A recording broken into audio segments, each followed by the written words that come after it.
We seem to have a natural sense that weakness is weak, that it's better to be strong, that strength is something that's valued, it's important. Yet God says to Paul, my strength is made perfect in weakness. Or to put it another way, my strength is perfected, is made mature within you in your weakness. In this video, we'll explore that. This statement comes to Paul and it's recorded in 1 Corinthians chapter 12. And the context is Paul having a thorn in the flesh. He's having a rough time. He would like something to go. It's getting in the way. Whatever it is, it's causing a tough time in his life. It's coming to the end of himself. Whatever this thorn is, Paul seeks God to have it taken away. It's too much for him. And it says that in a way that he didn't just sort of calmly say one morning or desperately, panically pray one morning, God, take it away. It seems like he sought God, like he set aside time to be in God's presence, maybe over an extended time. And he says, God, help, can you take this away? And God says, no, my strength is made perfect in you, Paul, in weakness. And it's interesting how we might hear that. It's like, is God being harsh? No, Paul, I'm not going to answer your prayer. I want you to suffer.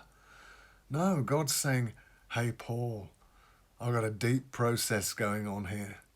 The weaker you are in this situation, the stronger I am within you, and it perfects that process within you. It'll be better this way. Paul even says earlier, having worked this through, he says, a thorn was given me to keep me from becoming too proud because of the visions I was experiencing. So somehow, this is good for him in his journey of walking deeper and deeper into weakness so he can receive God's strength. Now that is so counterintuitive to us. You see, Paul says elsewhere, I can do all things through God who strengthens me. And it's easy if we're feeling strong and powerful, or maybe that's even our Christian culture, to be successful, to be, I'm a winner, I'm dominating the enemy, I'm dominating life. I can do all things in Christ. But it's mostly about, I can do all things. But there's two parts to that statement. From Paul, the same Paul that has had this experience that is recorded in 2 Corinthians chapter 12, he's saying, I can do all things through Christ who strengthens me. I can't do it myself. He's not claiming that. He's claiming that Christ's strength can do it all through him. And that is essential for Christ's strength to come through, that I at the same time am in a place of weakness. Now, we can use weakness as a strength. We can actually enjoy weakness because we can use it to have a power over people. Like, I need you to love me. We can wrap it with a self-pity and draw on others to help us. And maybe those others will cooperate in our process of drawing on them. And we create this unhealthy relationship where I'm the victim and they're the rescuer. And that's not a healthy dynamic. This powerful weakness that we're talking about is very different to that. This is what Jesus said at the start of his core teaching, recorded in Matthew chapters 5 to 7. At the very beginning of his teaching, he says, blessed, bliss, extraordinarily supernaturally impacted on the inside are those who are poor in spirit. And that's a Hebraism. And what he's saying is those who know their inner poverty on their own, such that they're so desperate for God and lean into God for his strength, they're the ones who know this supernatural impact of bliss in their inner lives. That's true life. That's the same thing Paul is saying when God says to him, my strength is perfected in your weakness. And here's the thing, that's not just a one-off. That's a constant thing in our lives. His strength is always perfected in our weakness. We don't just have some parts of our life where we're weak and some parts of our life that are strong, and that's a good balance. No, he's saying we're weak. That's good.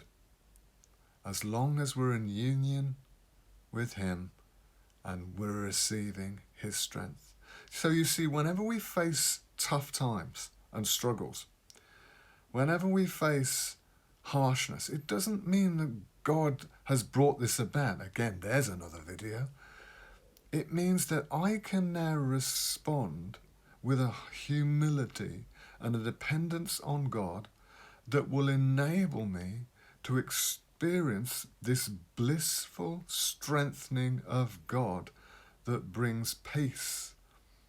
The sort of thing that God said to Moses when he said, my presence will go with you and I will give you rest. Now you're going to go through the valley of the shadow of death. You will face dark times. In fact, you're going to struggle a lot. That's life. But God's strength will come into you. And that's the way he's designed it, that if in my weakness I lean into him, this bliss activates that enables me to persist and keep going. And when I reach the end of myself, he kicks in. Of course, our flesh clings to strength. And our flesh feels like things are overwhelming. We can experience struggles that are so traumatic, so overwhelming, we don't know what to do. And we could talk about that for hours. But here's the powerful, living truth to hear in your spirit right now. His strength in you is perfected when you're in weakness. He's here, his presence goes with you, and he grants you peace, bliss on the inside when you lean into him. Blessed are the poor in spirit, for the kingdom is theirs.